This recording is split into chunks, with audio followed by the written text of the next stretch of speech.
the topic delay is not denial. Delay is not denial. People have been wondering, why am I not a child of God? What is actually happening? Why is my business going down? I put so many efforts in my business and my business is still going down.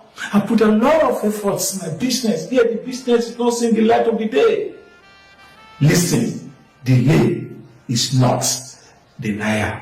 God will arise for you very, very soon, and you will see his manifestation. So in fact, a good number of people, do you know what the kind of messages I normally receive? Especially those of you that are in diaspora, those of you that are not in Nigeria. You call me, you send me messages that, especially our sisters, that your husbands have not been doing well with you. My husband is a fornicator, my husband is this, my husband doesn't give me attention. The love that my husband had for me before is now declining.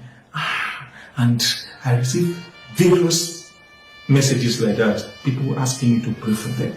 I want to tell you too, if you're in that category, that your husband, that your wife, the first love he or she has for you will be restored in the name of the Lord Jesus Christ. Don't give up. Delay is not denial.